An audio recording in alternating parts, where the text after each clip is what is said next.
And then she just kind of went, no. No. She's like, she didn't even have anything to say. She just kind of shook her head. I know. Oh, no.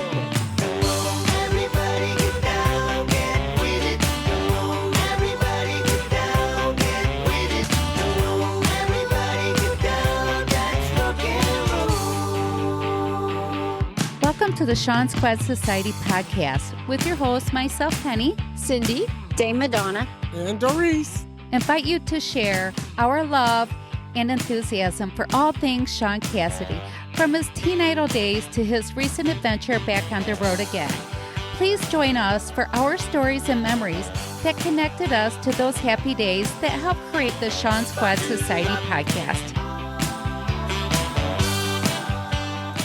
All right, girls, the last few days, I have been thinking about babysitters that I've had in my past. I had some groovy ones, but my favorite one was, of course, my grandmother, but nobody that I really cared to really write a book about. But what about you guys? I didn't have a babysitter. I had to be the babysitter all the time. But I bet you left a really good impression on somebody, Doris. I left an impression. I'm not going to say how good or bad. my babysitter, she was a summer babysitter, and we sat outside and played Partridge Family songs all day. Dame, did you have a babysitter or did you do babysitting? I did. You know, I've been a teacher for over 30 years, so same idea. But my wonderful babysitter, her name was Dana Fleming. And to this day, we're friends. Well, we weren't friends for a while, but then she found me on Facebook, or I found her, and she remembered babysitting me.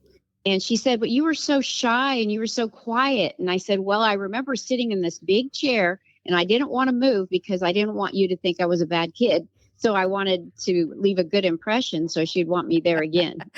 Well, you know what? We can let her know. Does she listen to the podcast that you are not shy or quiet now? That's funny. And that's what I tried to tell her. I go, after being a teacher for so many years.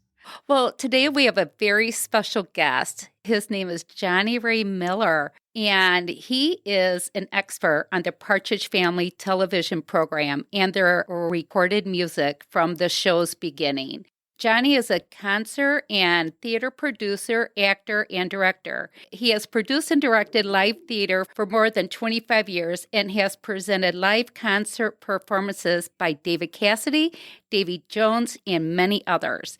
Johnny has experience in film, TV industry, and having worked on Desperate Housewives, King of Queens, CSI New York, ER, and many, many others. His first book was When We're Singin, and he has also released his second book with Ryan Cassidy called James Cagney Was My Babysitter. So welcome to the Sean Squad Society podcast, Johnny Ray Miller. Hi, everybody. I don't know if I should start off with babysitter stories or to do run. Either one is good. Yeah. Oh my God. When you did your babysitting, you were probably playing to do run. I don't know. With that Partridge Family, expertise, I bet he was like Cindy's babysitter, playing Partridge Family music. Exactly. Oh, so Johnny Ray, tell us, did you have a favorite babysitter? I had an evil babysitter. Oh. I had this evil babysitter when I was really little, and she didn't last very long. And, my parents got rid of her. But most of the time, my mother was a stay-at-home mom. So most of the time, I really didn't need a babysitter. But I would have to say that I'm with you on the Partridge Family. They were certainly my babysitter. Come home from school, and it would be on television on reruns, like three times a night on different channels, and I'd be flipping around watching them. And one of my favorite little stories I love to tell on Ryan Cassidy is I had said to him at one point, so, when you were a kid, what did you watch? What were the shows that you watched? Yeah. And he kind of he looked at me and, smiled big and it gave me the smirk and said, the Brady Bunch and the Partridge Family. Like the rest of us. Yeah. Friday nights. Yeah. Well, That is so weird to think that Ryan actually would be sitting at home watching the Brady Bunch and the Partridge Family, of course. Yeah. He said, I'd watch the Partridge Family and I'd think, she's just like that at home too. Aw. And then she'd come home from work and walk through the door, and he says, we'd say, Mom, we were just watching the Partridge Family. Aw. That was nice that he watched his mom's work. Story. I love that. Aw. Yeah. Well, we're all about the same age, I think. And back in the day, the TV was our babysitter a lot. Well, yeah, we only had That's 3 true. channels. Yeah. Yes. a lot of people kind of coined us the television generation, haven't Yes, they did. Yeah. Yes. Yeah. Absolutely. So, really funny story, real quick. On those reruns of the Partridge Family, I had no idea in 15 years or less, digital would be, a thing. You could get any episode of anything anywhere. So I would record those reruns on VHS tape, and I had a little paper log, and I still have it to this day, a little notebook where I wrote down the episode title, who was the guest star, and what was the song. What's the song?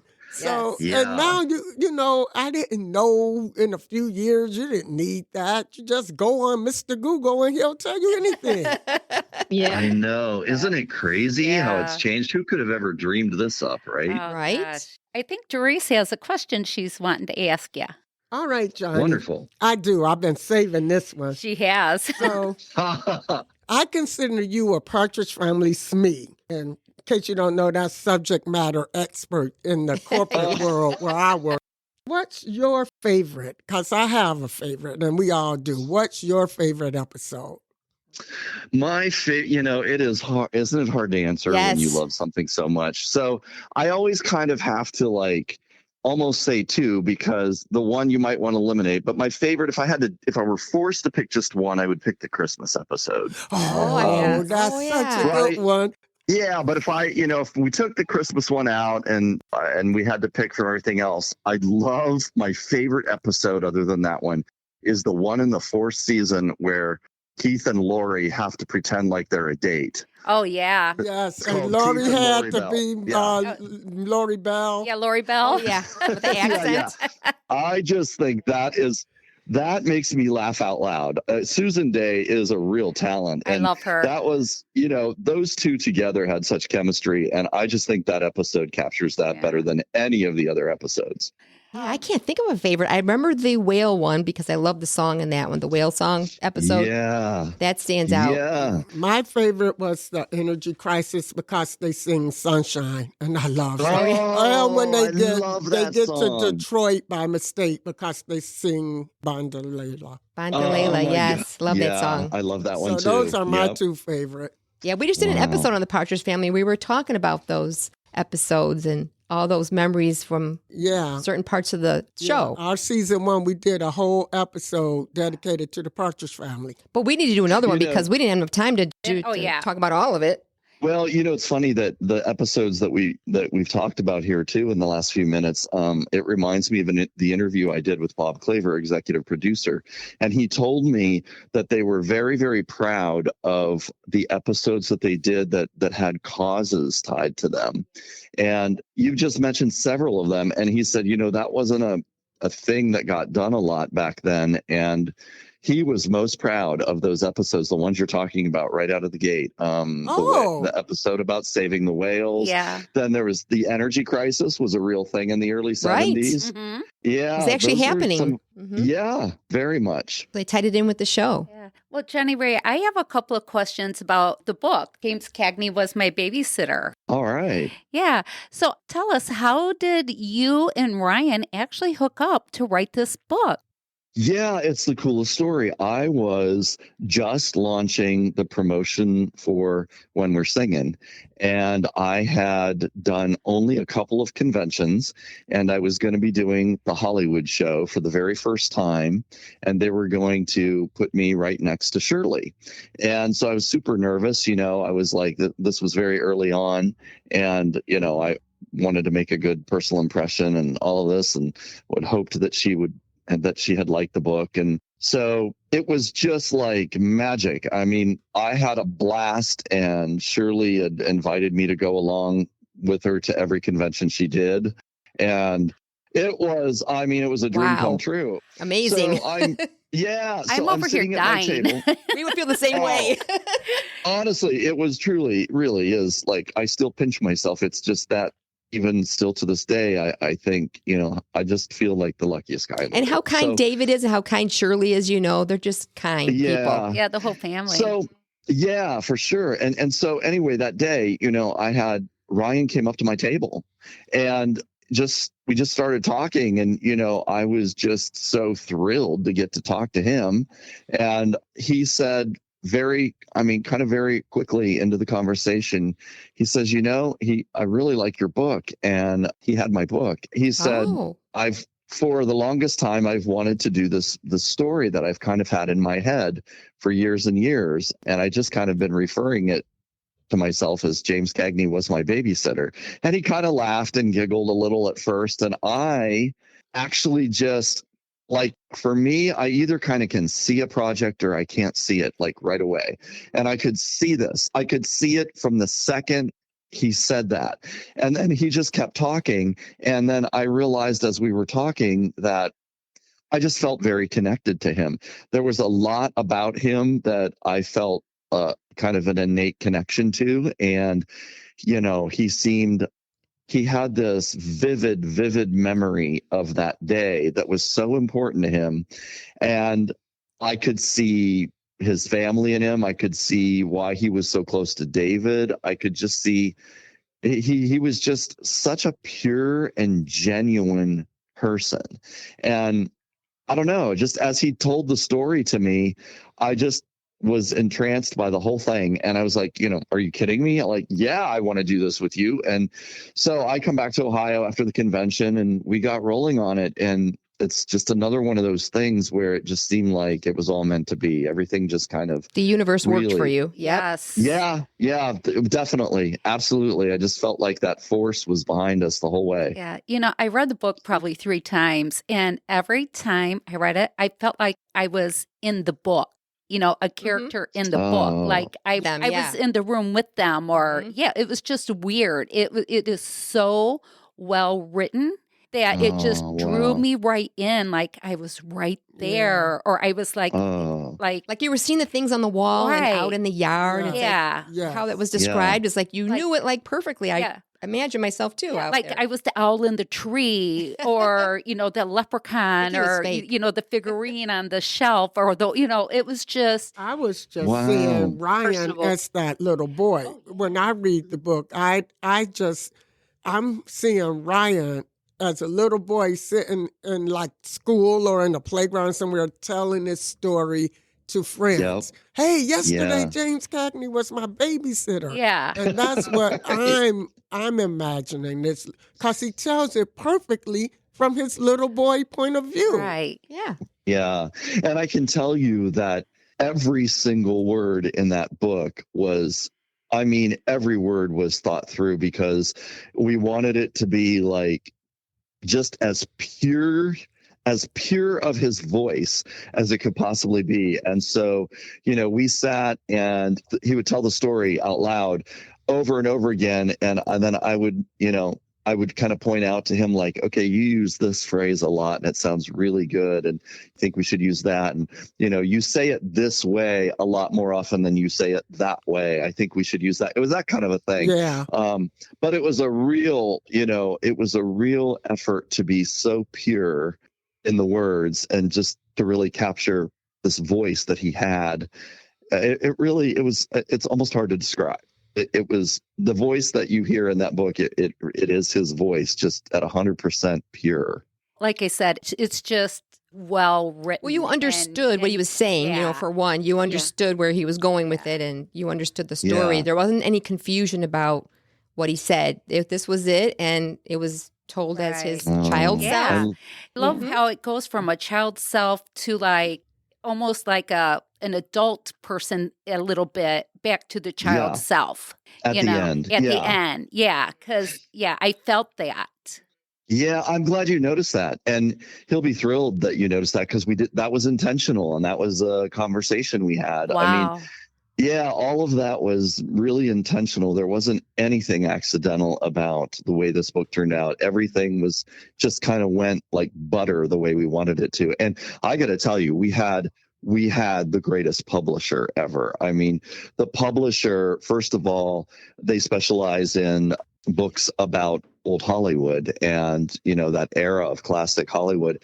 And so this fit their niche, and they were as excited about this as an artistic project that any publisher could possibly be. Wow. Yeah, and even though it was a short story, it had the impact. And I think that's what he was going for. Correct? Yeah, I'm glad. Oh, I'm so glad to hear. Yeah, it was. Yeah, he always wanted to share that. And, here's one of my favorite little stories about the putting together of that book. So, me being a big fan of Partridge Family and David Cassidy, I had been in fan clubs, all through the years. And so I was just randomly looking back, doing some research in some of my old fan club newsletters. And this was from like around 2000. And I find this little segment where they were reporting on what the other family members were doing. And Ryan said, I think they quoted him that he was interested in one day writing a book called James Cagney Was My Babysitter. Oh, wow. Wow. So he had been 23 thinking, years ago. Yes. Isn't that crazy? That's crazy. So I called him up. I was like, do you realize that you were talking about this then? And I think I snapped a picture of it and sent it to him. And, he loved that. It was just so cool that it was a dream come true for him. And that, it was such an honor to be part of that. I can't tell you. I do have another really quick question. I know that you did King of Queens, and then and I saw that Ryan was a set director in King of Queens, but he was 1998. What year did you? Oh yeah, so for me it would have been like 05, 06. So we didn't cross paths. Yeah, that was one of those, like 6 degrees or whatever you may want to call it. That you guys probably crossed paths. How many times? But never really met until that day with Shirley, at the convention. Yeah. And like crazy. Isn't that funny? It is crazy. Yeah. I know. It is crazy how we're really all connected, so much closer to one another than we really think we are. Just going to say, like with that book, with the little picture, it shows, it's an eye opener even to caregivers and adults as well. My youngest son, he is an artist. And it's just amazing how when another adult gives a child that much attention, what a big impact it can be on a child. Yeah. I'm glad you brought that up because I think it's really important to stress that this book is a great book for children. It's, I feel like it has a lot of a potential audience to it. If you are a Cassidy fan, it's a book for you. If you're a Partridge Family fan, it's a book for you. If it's, if you are a mom or a grandma, this is a great gift for your child or grandchildren because it tells the story it tells, little lessons about and little insights about making friends and what friendship's all about and the love of animals and the younger generation with the older generation. Right. Yeah. Right. It's good for both. It's opposites and how they connect. You're right on the money. Then you know something, if you give it to a kid or if a preschool teacher is reading it or whatever, they don't have to know who James Cagney is. James Cagney could be anybody. It's the story is so good. Ryan said it reminded him of Santa Claus. Yeah. So it could be another figure. The story is so good. But then if it introduces them, because I love old Hollywood, then you have one more person introduced to old Hollywood. Yeah. You guys have really done your homework and you're so right. And you took words that were right out of our mouths when we were putting this together. Someone said, like you'd ask your friends off the record, what do you think of this idea? And, some people would say to me, well, who's James Cagney and why will anybody care? And my answer is exactly what you said. Yep. You don't need to because James Cagney's he can be just a character in the book. You don't have to know who he is. He's a character because it's the story of a little boy who makes friends with an old man. That's the story. That's the story. If you if you happen to know who James Cagney is, well then that's bonus. More. That's a bonus. Yeah. And maybe they'll have people will look in to see who he was. Right. Exactly. Look him up. Yeah, for sure. And it's so great that not only was James Cagney his babysitter, but Ryan was a fan of James Cagney, and Ryan, collects things and has things that have to do with James Cagney. So, it wasn't just this one day in his life that was just some random memory. It was really, really impactful on him, and the fan inside of him, respected what he did, because he had done a movie. Mm-hmm. Yeah, he had done a movie with his mother, right? Right. So yeah, the whole thing just really meant a lot. And to talk him. about 6 Degrees. James Cagney did Yankee Doodle Dandy, and so did David. Yes. And that's right. I saw David's first play. It was Little Johnny Jones in Chicago. 6 Degrees. Yeah, they're all connected. 6 Degrees. Yeah, you're so right. I mean, if you take a look at David's autobiographies too, he talks a little bit. James Cagney's mentioned in there about how, he was friends with his dad, and that whole Yankee Doodle Dandy thing, the whole thing with Little Johnny Jones coming together. David talks about how he felt a connection. Yeah, to that's super cool. And then Ryan had the connection. Just last week, because I DVD Yankee Doodle Dandy every 4th of July, and I watch it in October. So I just got to watch it. And I was just watching it last week, and I'm like, yeah, I can see, like Ryan was saying, there's that guy on your movies, and then there's the guy in the house. Yeah, and totally different. Yeah. And a warm, endearing person I came across as James Cagney was very endearing, and I would love to listen to him tell stories. Right. He wasn't the gangster. Take this guy that seemed kind of scary, and they turned him into somebody that, others could relate to. Right. Yeah. Isn't it funny how the illusion of, I always think of, like today's world that we live in, I think is tough for kids. There's so much illusion out there because of the access, and who we really are as people, that hardly, I don't know. I always feel like everybody's looking for the spectacle, or everybody's kind of looking for something to talk about, when really, we are all kind of the same, and we all want love, and we all have the same problems, really, at the core. I feel like that's been kind of lost in the modern world. True. And he told a simple story. Yeah. A simple story that just really meant a lot. We have another question for you. Sure. And it's me and Penny kind of have a debate going here. And Cindy, Doris brought this up earlier. The picture on the back of the book, the James Cagney drawing for Ryan. Yeah. Okay. Then Elf. The elf. and then the front of the cover. So I think what I think it is the front illustration is just a different point of view, a different illustration of the picture that James Cagney drew for Ryan, the elf. And I thought the illustrator just brought it more to life and made him more of a showman, put the spotlight on him, and there he is. Yeah. But then me and Penny thought it was separate pictures. He drew a picture of a leprechaun or the elf, and then the front picture is just James Cagney. Like tap dancing, in the spotlights. Any more guesses before I tell? Dame, did you think it's something different? Obviously, I think this is Ryan Cassidy in the spotlight. Plus, he's wearing the vintage suit because he likes his vintage clothing and such. Mm-hmm. But I get where Doris is coming from. They might be posing this similar, I think, maybe. Posing similar. But we will talk more about the illustration of the book after you clarify this for us, okay? Yeah. So I'll spill it for you. It's interesting that it's kind of fun listening to you, kind of figure out what it was all about. It's kind of fun listening.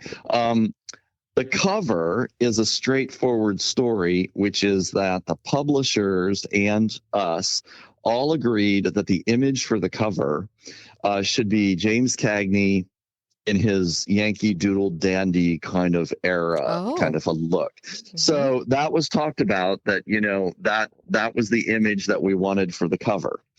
The back cover is actually It's the real drawing that James Cagney did for Ryan that day when he babysat him. Ryan had that drawing framed and put on his wall, and that is the real drawing on the back cover. Right. We kind of knew that. We were thinking, you knew that. Yeah, the front cover I thought was an interpretation of the drawing, and they just brought James Cagney more to life, more humanized him.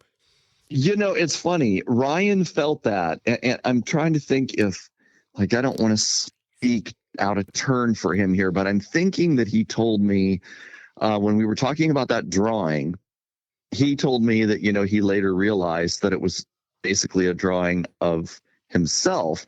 But at the time, he was drawing this little magical character for Ryan, and that he'd remembered that James Cagney talked about having been in Midsummer Night's Dream. And he kind of thought that maybe this character that he drew was the little magical character that he played in Shakespeare's Midsummer Night's Dream. Oh, okay. So, that is, he could talk more about that than me, but I remember having these conversations about that drawing and his idea of, kind of where it came from out of Cagney's soul. I thought James Cagney saw an elf on the shelf and was drawing it. That's what I thought. Yeah. There was an elf on the shelf, and there it was on paper.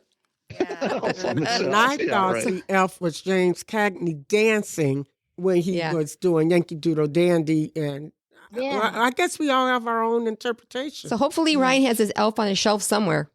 Yeah, really, he probably does. It's somewhere in his house. Yeah.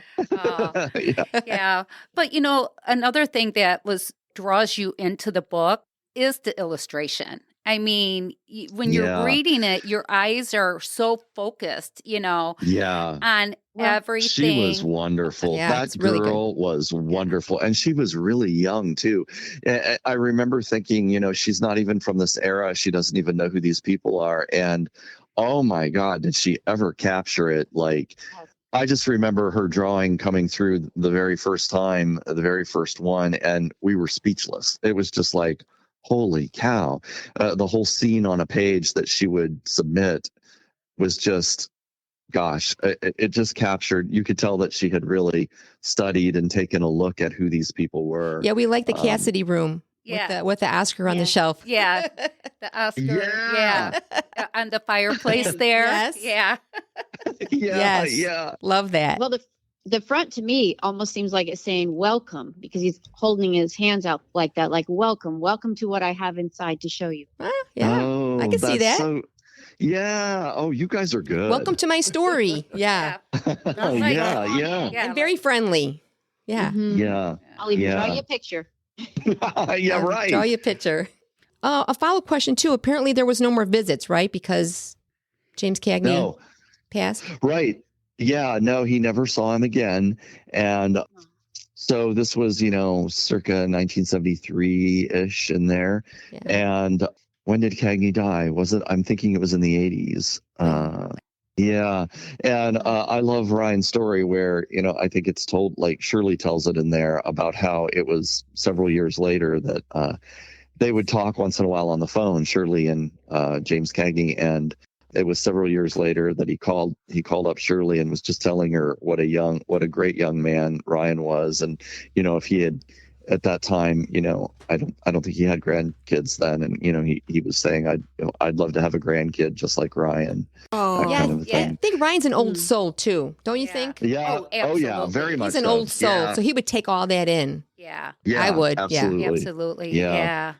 When I look at pictures of all four of the boys, when I look at Ryan, I see Jack. He is the only one that really, when I just look at him, I'm like, there's Jack Cassidy right there. Yes, you're right. He does look so much like his dad. And he loves all the vintage stuff. Yeah, Ryan likes to dress up, much like his dad did. And that's fun to watch. I remember when we did our first convention together at the Hollywood show last February, and Ryan dressed up, and it was just so cool. It was just, I can't tell you, it was just, God, I feel like I'm standing here with old Hollywood. Oh, wow. Yeah. We just got When We're Singin. I got to tell you about that Partridge Family book. That photo section in the middle was as challenging to put together as writing the book. There's over 500 images in that photo section. Oh my goodness. Yeah, it was really, really difficult to put that together and get it all right. And, there's captions for everything. But it's funny that you mentioned that because it's a piece of that book I'm really proud of. Yeah, there's a lot to talk about in that book. Yeah, I have a question about the When We're Singin book. And it's kind of crazy. So in the book, you mentioned that Tiger Beat Law for Publication had this exclusive magazine, 15 editions, I think, called the Partridge Family magazine or something. Mm-hmm. Tiger Beat's official Partridge Family magazine. Yes. My first part of the question is, do you have one? I have them all. Are you kidding me? Of them. No, they look just like the Tiger Beat ones, and it's the official title is Tiger Beat's official Partridge Family magazine. It was a branch out. You can find them. If you go looking, they are hard to find, and then depending on where you find them, like eBay, they're going to be really expensive. But if you go hunting, you'll eventually find them. Oh yeah. It took me a little while, but yeah. We have a lot of memorabilia. Yeah, me and Cindy joke about our memorabilia, our boxes and boxes. I have 35 Partridge Family records. I love that. I go to resale stores and I can't leave them behind if I see them. She can't either. I always see that because I kind of do the same thing. And so I always think of it as like, well, I'm rescuing Partridge Family. I started actually cleaning up some of the ones like the really nice copies. And when I go do conventions, I take them with me and sell them at the conventions to the fans. And again, it's for that same reason you're talking about, like these need to be in the hands of people who love them. Who love them, right. Not in a resale store in a bin. That's all dirty and dusty and broken down. Yeah, I know. The Christmas one, though, I don't know if it happens to you, but the Christmas one, the card falls off. They did make some albums, though, with the picture of the card on it, not the actual card on it. Yeah, they did. That album actually was, that's kind of an amazing kind of a story, that album that doesn't get talked about enough. But it was really the biggest selling Partridge Family album. Really? It was, that album was pre-sold gold, which means before it even was sitting on the store shelves, it had pre-sold so many copies that it went on the Christmas charts that year. It went straight to number one. There was no climb to number one. Yeah. It went out of the gate at number one. Wow. And so then the next year they reissued it. So that was 1971. Yeah. And so then the next year, 72, they reissued it. And when they reissued it, they put the picture right onto the cover. You know what I love about these conversations, and when I'm doing conventions or whatever, I love these conversations because it influenced us as children. Right. And what better time in your life to be influenced by something? And I wish kids of today had the kind of innocent thing like we all had.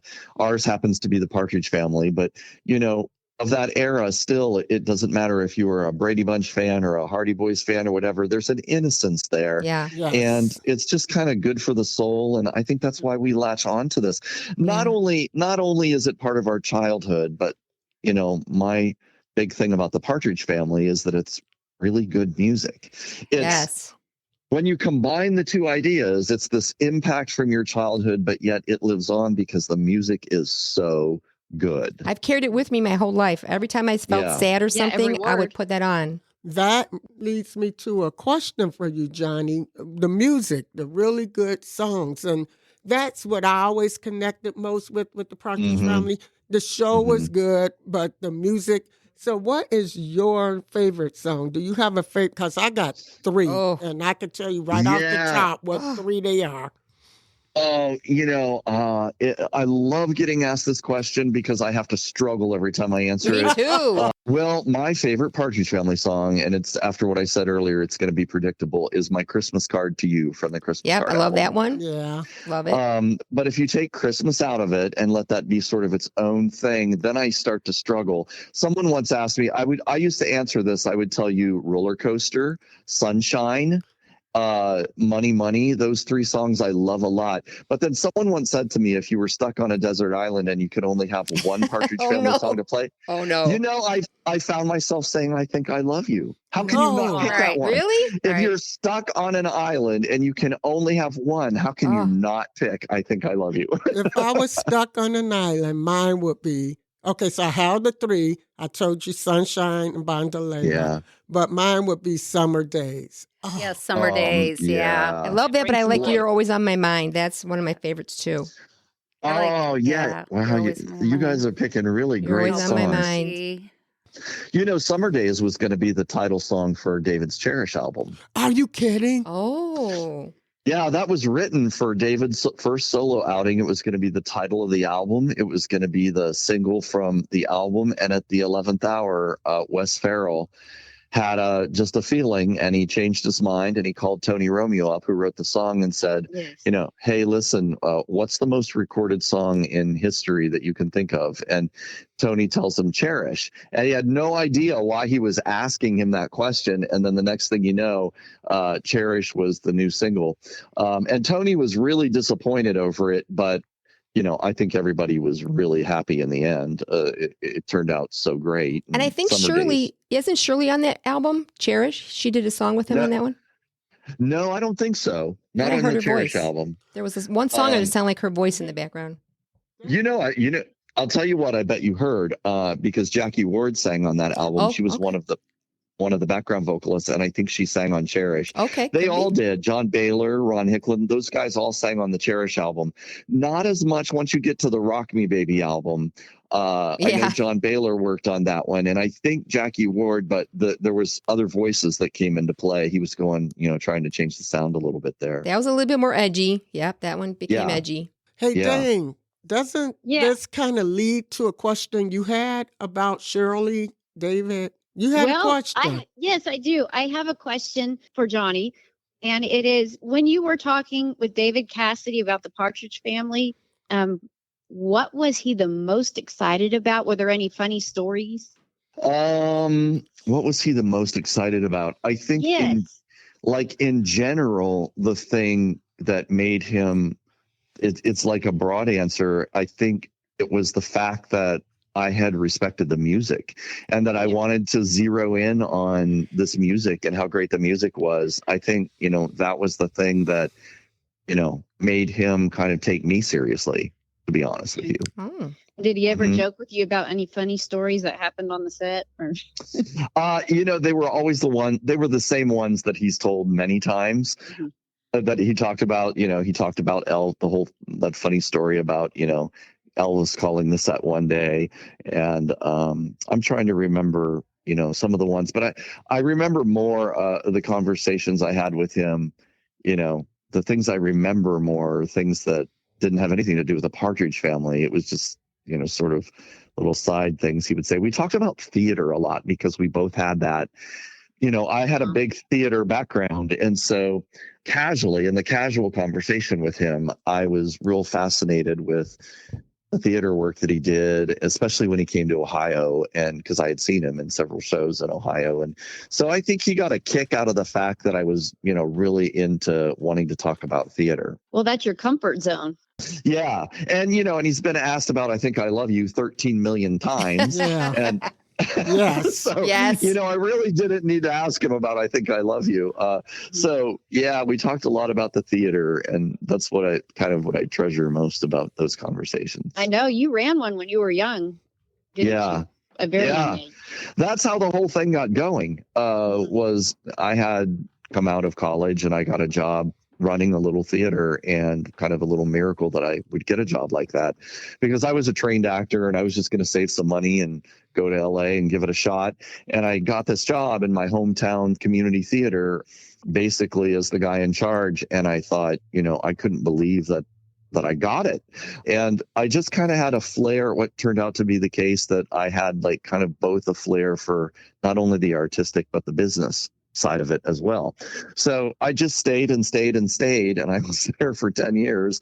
And then I left and then went and did took a sharp right turn and then came back to it, got another job running another theater that was a little bit bigger. This time it was over in Pennsylvania. And on day one of my job, I was scrolling through the company email, and in the subject heading line of a company email, I see the name David Cassidy. Wow. And all of a sudden, like, I get chills from head to toe. And I'm immediately, immediately plotting in my head, is there some way that I could get David Cassidy to come to this theater? And that's how it all got going. So I have a question I was going to ask earlier and kind of forgot. Do you still get starstruck with all these famous people you're around? Yes. I mean, easy answer. Yes. It's funny. It's easy to use a phrase that you don't understand until you experience it. And that phrase is, well, they're just people too. And I understand that, now because I've been around it so much. You kind of understand it intellectually until then. When I got involved with so many of these people personally, I understood it on a whole different level of experience. And don't you appreciate it more? Like, if I meet him in person, I so much appreciate just knowing the regular person instead of all this stuff around him that the media makes him into. Just to meet him on a one-to-one level, it's just so much nicer. Yeah, it is. And I really understand, as far as David Cassidy goes now, much more of an understanding about his struggle with the public's image. I mean, when they marketed him and that show in a certain way, that stays with you forever. And it's ingrained in our heads. It really is. Marketing is really powerful when it works. So I can't imagine a whole lifetime of, really, we loved that show. We really did. And we loved those characters, more than David did. And I think, which is a great thing, because I think David always knew that it was a great show and that it had a positive impact and that he was proud of it. But I mean, as a human being. But that took some time, though. I heard that took some time. Yeah, he didn't embrace it in the beginning. Right. Well, you got to think about how, and that's true, but my God, think about how young he was. He was 19 years old. Yeah. What does a 19-year-old know? Right. Same as Sean with the Hardy Boys. He was 19, around that same age. Yeah. Mm-hmm. I just kind of always marvel at, I think, God, these guys who were celebrities and stars at such a young age, when nowadays, we all look at people who are 19. Look what we know that they don't know yet about life. Right. And and to be thrust into a thing like that, where you're an idol to millions of people across the planet, how does your brain process all of that? Right. I mean, anyone who can survive that is a real survivor. That's a lot. We were talking about that in an episode too. Right. And we talked about how David had a hard time because the girls mostly could not separate David Cassidy from Keith Partridge. And he's not Keith Partridge. And it's because the show was very similar. It was a singing guy. So there it was, the singing guy. And then you come to my town and you're singing. So, hey, I'm 10. You're Keith Partridge. Yeah. And they couldn't do it. And it was so hard for him. I was just going to say, I recently started watching the Partridge Family again because it's on TV, where Keith is running from the girls all the time. They're chasing him down the street. And, they mimicked it, they're at his house and everything. And he's always like, I can't get away from these girls, girls. And he's like, I don't want this. And that's probably what shut him down. Mm-hmm. And then it just came back to me like that was his whole life. Yeah. And it was hard for him to leave that. Mm-hmm. Yeah, it really was. One of my favorite quotes in my book, it's one word, and it was Danny Bonaducci. I had asked him, when did you start to notice, when did David seem to start to become stressed? And without hesitation, Danny's one word was immediately. Wow. It was the way he said it to me, and I tried to write it with the same kind of impact in the book, but immediately, can you imagine that? Right out of the gate, immediately he felt stressed. Well, he didn't plan for this. He didn't plan for any of this. Yeah. So right away, he's like, what's going on? I'm stressed. Here's this handsome guy, high school, a singer. their album or their, music. They were famous, and there was girls, girls, girls. I love to say is what came first, the partridge or the egg? Exactly. Meaning, was it the show or was it the music? Because the show, it was not an immediate hit as far as its potential renewal. Right. It wasn't renewed. It only had, I think 15 episodes that they gave them, and it wasn't renewed until about Christmas time. And the album and the music, Wes Farrell was out trying to get the I Think I Love You played across the country and couldn't get anyone to play it, and was pulling every stop he could get. And so, I think an argument could be made, which one hit first? Was it the music or was it the show? And the truth is that they went hand in hand, right? Right. I mean, once the show launched, the album started to move and the single started to move. The album was released the same week that the show premiered. But really, the show not getting a renewal, this is my take on it. The show helped the music take off and really start climbing the charts.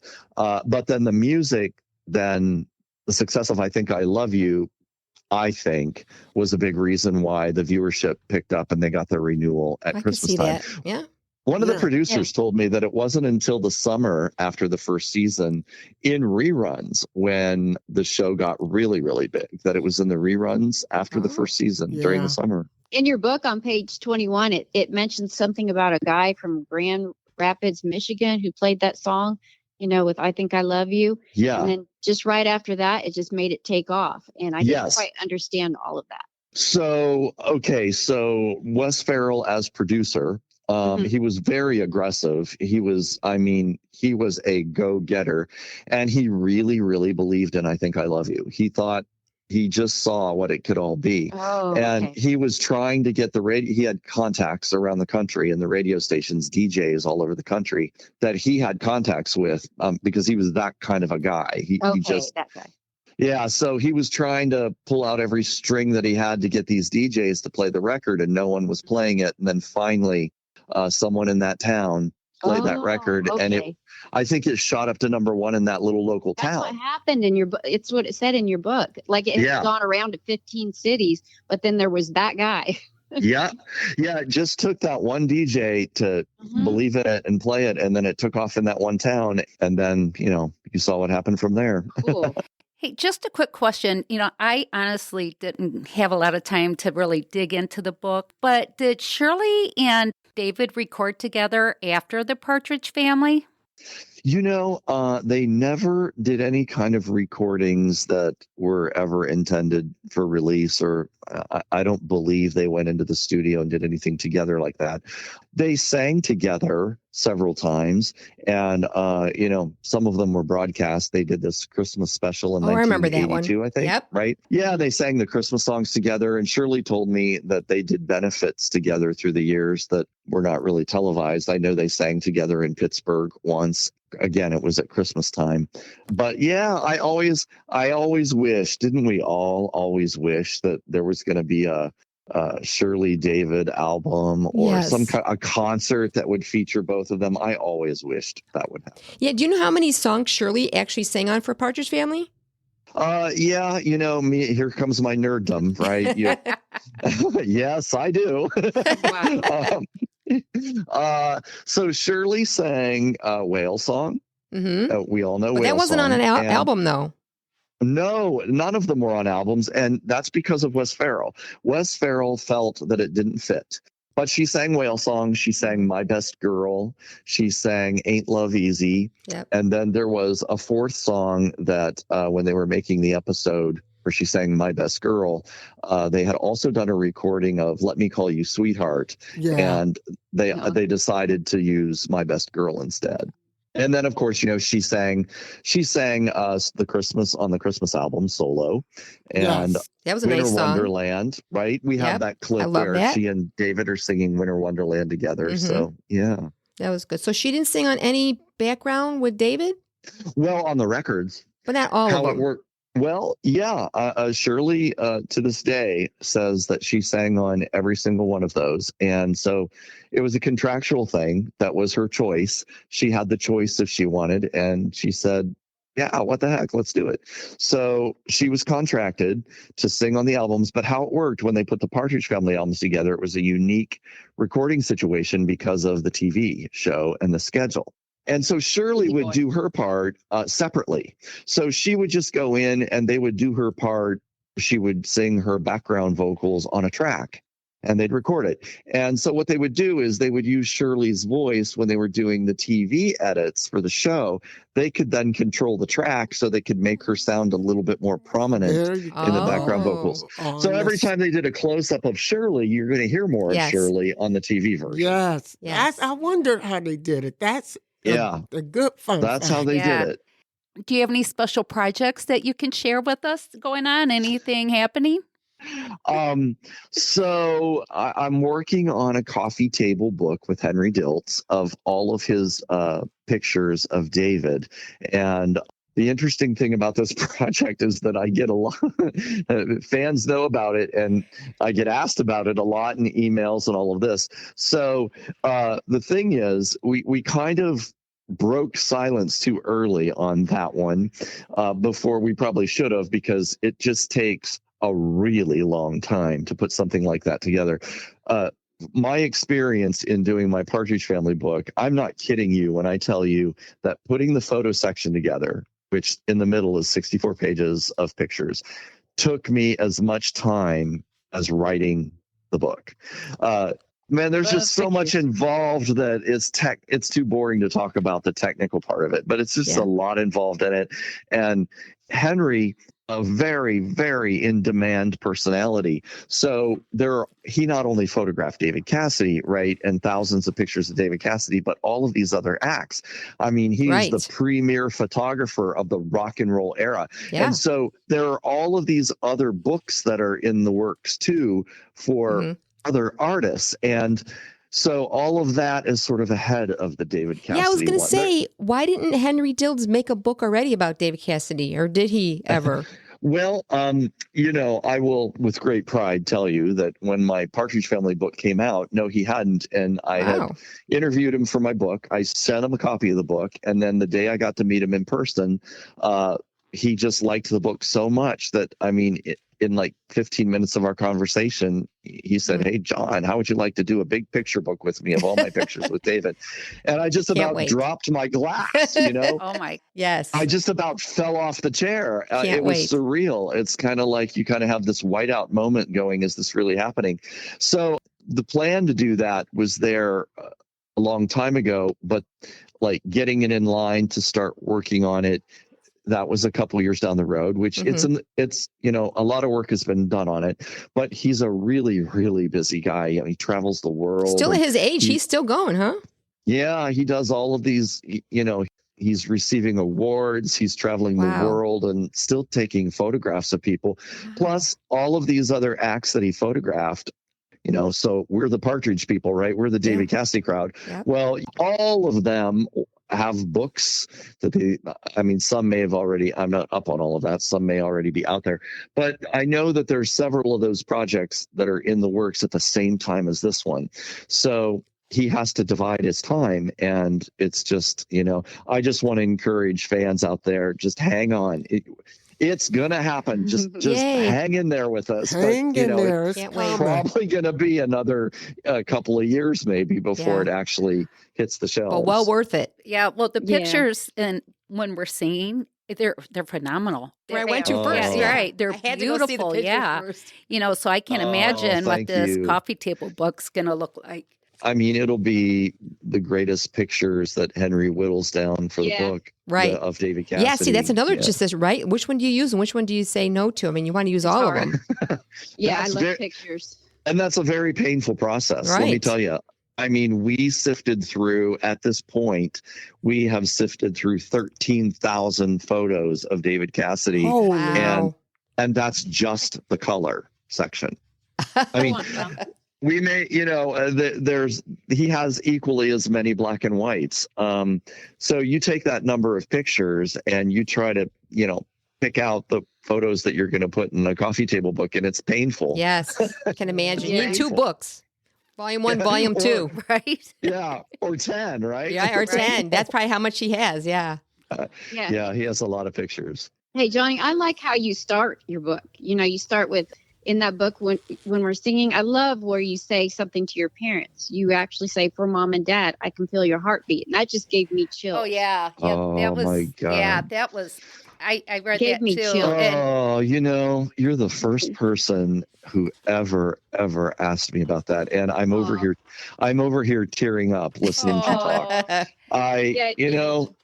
Both of my parents, so this is, hopefully I can hold it together here, but both of them suffered a long stretch of dementia, and at different times. My dad passed away in 2004, but my mom, who always knew who I was, and always she never had that classic Alzheimer's where she forgot. She just kind of got more and more childlike as time went on. But my mom passed away 6 months before the book came out. Oh. And in June of 2016. And so I put that, it's like the dedication, even if they're not on this planet, it just had to be to them, because they just supported everything I ever wanted to do. All my craziness of Partridge Family all through the years, they were right behind me. And so I'd like to think that they can see it, and that, thank you for saying that. Thank you for bringing that up.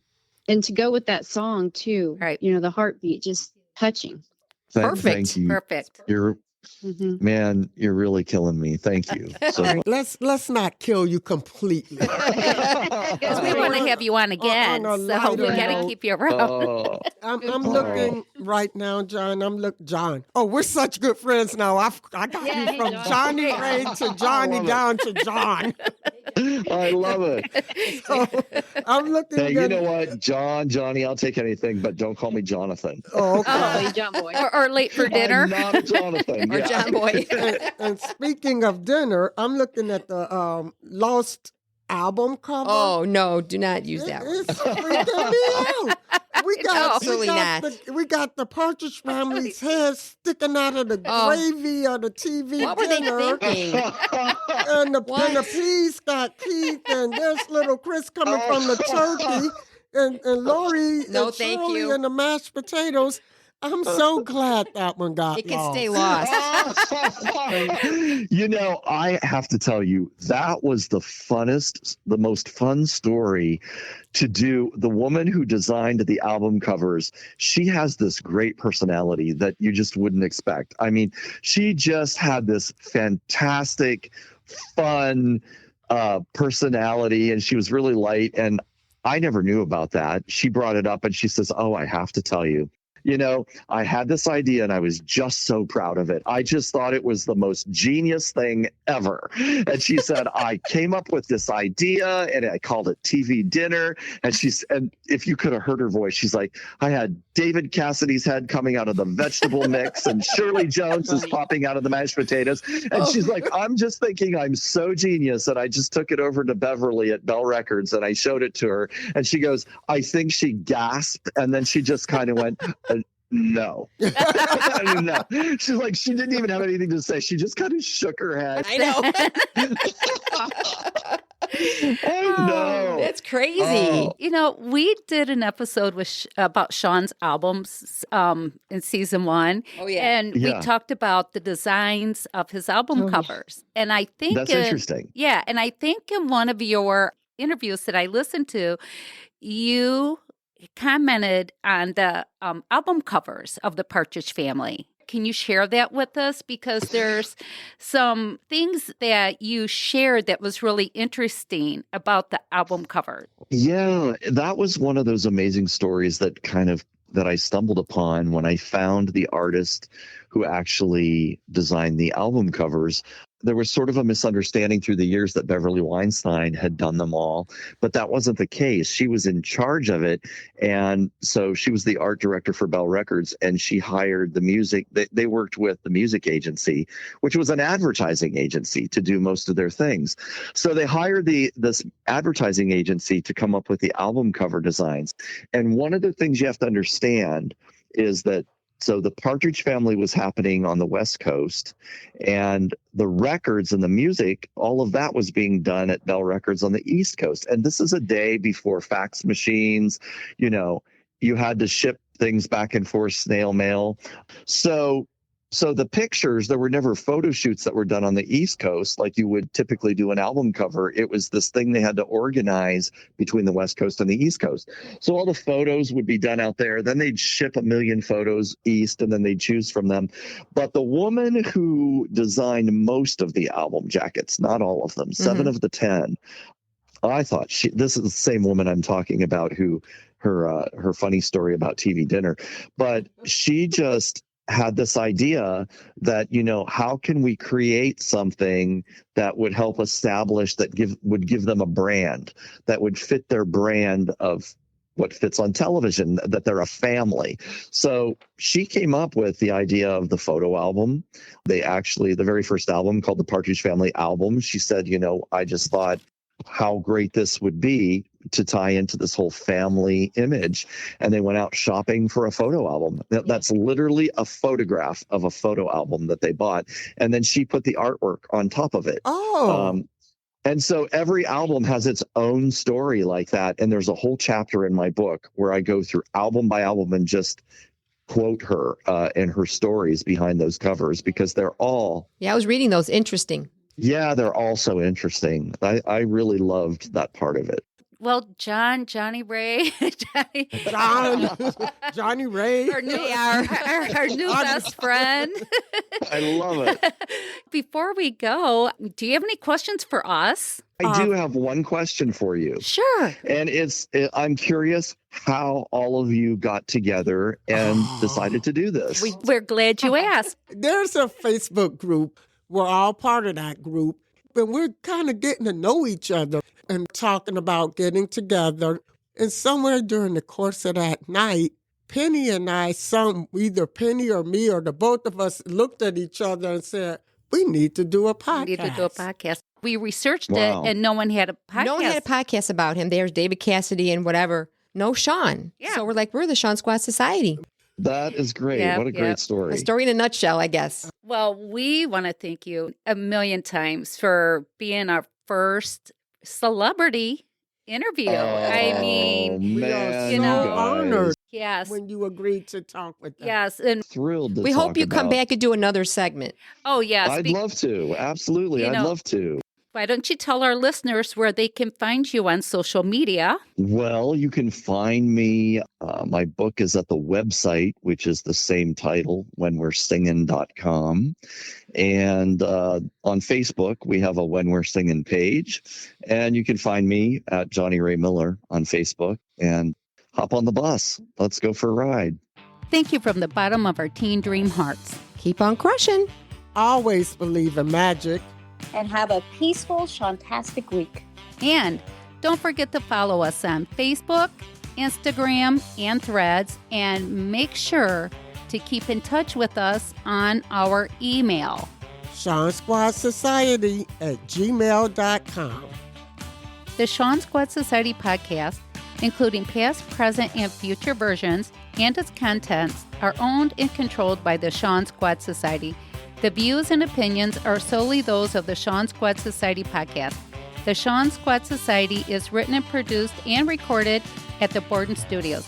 We may think we are always right, but we will get something wrong from time to time. So we assume no responsibilities or errors of submissions of content.